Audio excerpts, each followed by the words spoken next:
Live from the chicken wing capital of the world, Buffalo, New York. You're listening to the Childcare Bridge podcast, your source for the best tips, tools, and tactics on how to market and grow your childcare center, ensuring total domination. Total domination. This is the Childcare Bridge, and this is your host, Michael Tasner.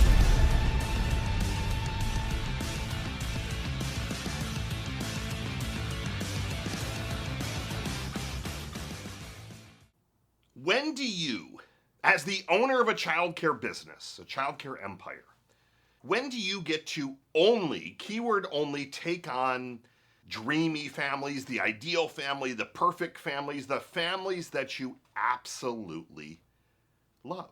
In today's episode of the Childcare Bridge, I wanted to talk through the concept not only of attracting those perfect and right families, but I wanted to talk through when do you not filter out families that maybe they're not the perfect family? When do you bend on your tuition potentially? When do you bend on some of your rules? And I'm going to give you a lot of different variations, but ultimately what I'm looking for you to do is to have more joy in your life, to have less stress, and to make more money. But what I have found that a lot of center owners are asking me the question around, do I have to take on a family? Michael, I'm getting a vibe, maybe they're not the right fit, but do I have to take them on? And I'm going to give you an answer that you probably don't expect, and that answer is it depends. When I'm analyzing childcare centers, so often I personally get called into the mix when a center is going sideways, something isn't working well, cash flow is terrible, they bought another school and that's not going. I get brought in when there's lots and lots of problems. And the answer of it depends is that if you are in a downward spiral financially, I would get to a place where I want you to try and at least cling to some of these new enrollments. So, well, Michael, if they're not right for the center, why would we take them on? And the reason in the short term, and I promise we're going to come full circle. I'm not advising you to go and take on all the worst families or anything like that. And there's not lots and lots of worst families. But as we come full circle, you'll start to see where I'm headed with this. But when the boat is sinking, I need you to cling on to something. And if the family has a pulse, they have some capital, some cash, they're willing to give it to you, I want you to try and kind of slowly plug those holes so that if you're nosediving or you're sinking, that maybe it starts to slow a little bit. Because a lot of centers, when they're in that free fall, they just don't recover. They end up closing their doors. They end up selling, and really by selling, they end up giving the location away, typically getting nothing. And they end up ultimately closing because they just can't afford it. Now, if you've been following this podcast for a while, you'll understand that cash is ultimately that nail in the coffin, but there are lots of things that lead up to that. The biggest one being they're not doing enough marketing, which is where we're going to continue to come full circle. But that initial question of if I'm a new center, do I take on families that maybe they're not a perfect fit? My short-term answer for you, if you're a brand new center, is yes. If you're in a free fall and you're like, and when I'm saying families that maybe are not the perfect families, maybe they're looking for 3 days of care versus 5, and you really only wanted full-time equivalent enrollments. But it's this whole notion of like beggars can't be choosers, and we need to plug some holes and we need to stabilize before we start to rebuild and build things back into a better spot. And I know that as a owner of a center, when I have my cash flow out of whack, I personally cannot think straight. I lay in bed and I start worrying, I start thinking about payroll, I start thinking about accounts, I just move in to a state of panic. When I know that the bills are going to be covered, I am so much more at ease. I'm so much more in flow. Now, there's some owners that they can weather really big highs and really big lows and they can bounce back. Personally, that's not me. I wish I could. It's one of the toughest traits to not have as an entrepreneur, the ability to weather the storm and not like really get low or really get hot. Like, oh my gosh, everything is amazing. But I can tell you that anytime I've had cash flow challenges, I give my directors, I give my team a little bit more leeway. And that leeway is maybe they're screened. Maybe that family, we don't think it's the best because they are going to, again, whether it's 2 days a week or 3 days a week, or maybe there's a special request, or they're really looking for organic and we have largely organic food, but not everything is organic. And we're upfront about it. We're not sugarcoating, but you might have some of those inklings when you're meeting families that, yeah, they're not the perfect family for this center. But the first piece of this training is that I need you to understand that you've got to cling to that life raft a little bit if the ship is going down. If you're just starting out, I want you to do the same thing. I can tell you center upon center upon center that started off, didn't get enough enrollments, and literally hired people, built everything out, bought all the equipment and playgrounds, and they had to close their doors. They ran out of cash because they didn't drive enough enrollments. Now, the only reason behind that is a marketing problem. They didn't do enough marketing. They didn't invest enough in marketing. But I also have seen when I've analyzed these situations, while we had some of these tours, we didn't think they were a good fit, so we turned them away. Grab the cash when you can, because cash equals options. That's something that I've tried to echo episode after episode after episode. Marketing creates the opportunities. That creates leads. Those leads convert to tours. Tours equal cash.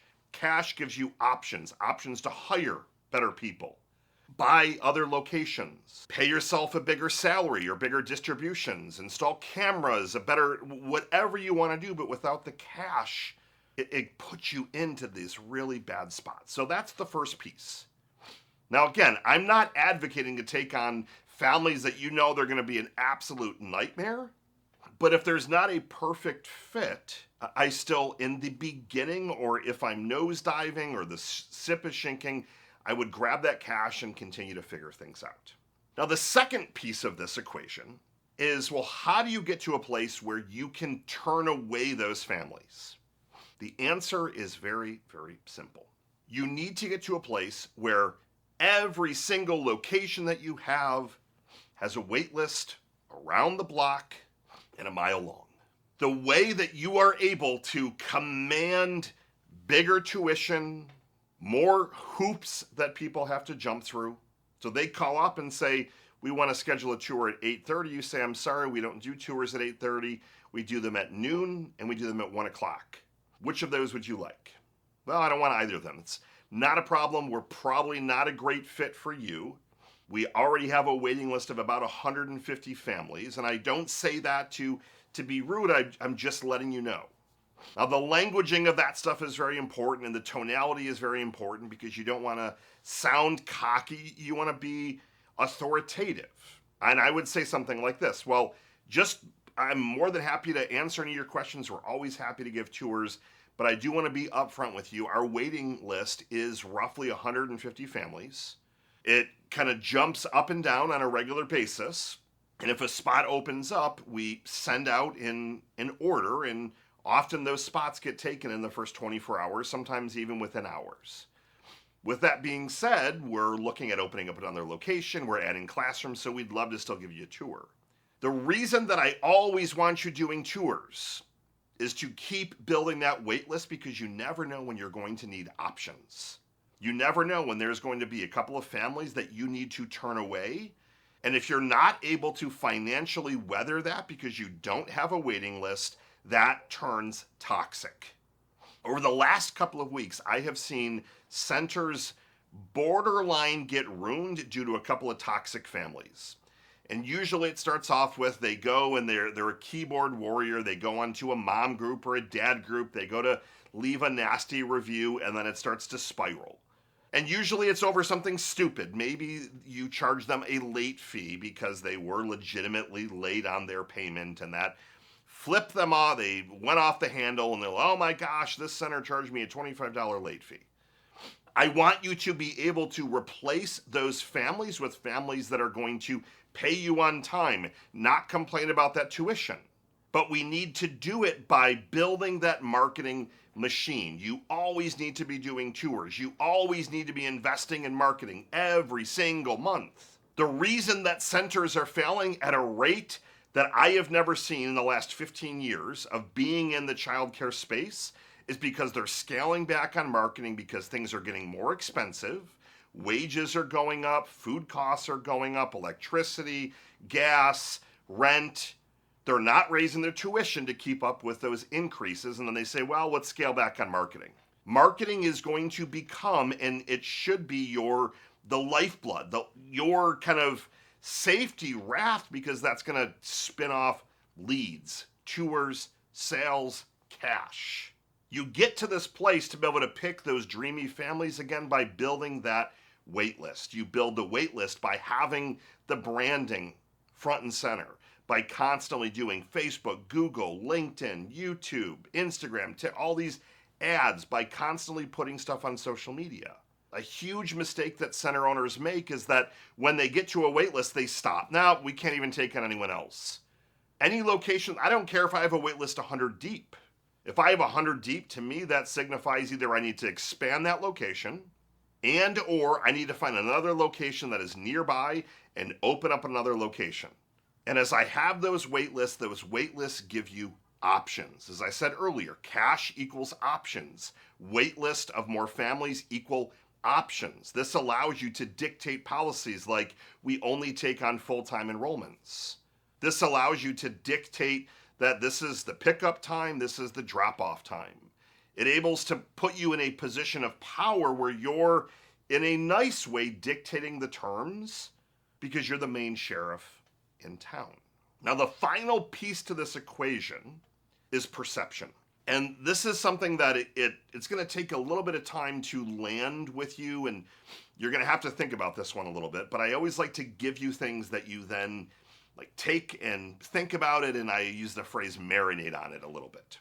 The positioning of your center is really what ultimately is going to help you attract those prestigious families or even just the families that you love.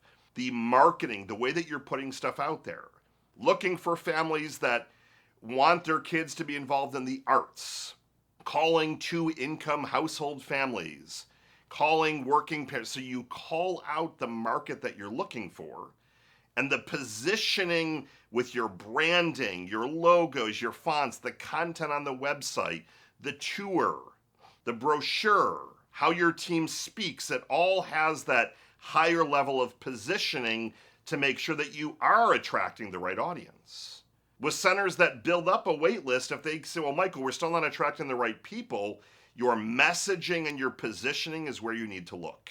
If you're a Reggio Emilia center and you're running ads with kids playing on iPads, do you see something wrong with that?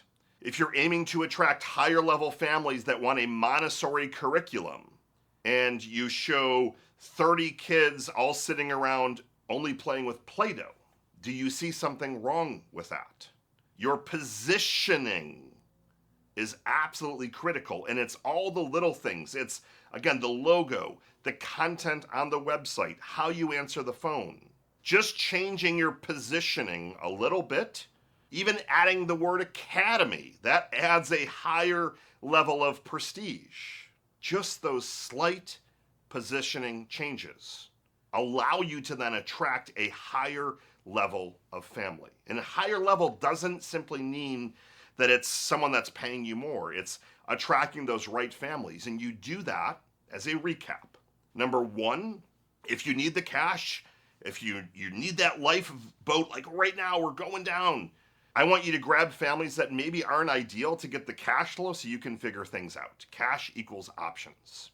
Number two, I need you to make sure your marketing is on fire and you're building a wait list around the block. You never stop marketing, period. 365 days a year, every single holiday. Like, so Michael, who's looking at the internet on a holiday? Fewer people, you're going to pay less in ads. The people that are looking Why is somebody looking for a childcare center on Christmas? A, they're not celebrating Christmas, and B, they most likely need care if that's the day that they're actually doing it. Think about that. You build that wait list of families around the block. That gives you the options to charge more, to dictate terms, to have families go to other centers because they're not a right fit. And then finally, you continue to tweak and update your positioning. You're making sure that the branding, the messaging, the positioning of your center matches the types of families you're looking to attract. That's content, imagery, and words. Simple tweaks on words can literally change everything. Adding the word Montessori. Now, I don't want you to just add Montessori if you're not a Montessori-based center, but that traditionally adds about a 20% hike in tuition. Adding one word completely changes the positioning. Get out there, attract more of these families that you love, continue to outmarket everyone else so you build that wait list around the block. Tune in next week. I've got more tips, tools, tactics for you as always. If we can be of any help, reach out. info@parentmarketing.com. Michael Tasner signing off. Good morning, good afternoon, and good night. I'll see you next week.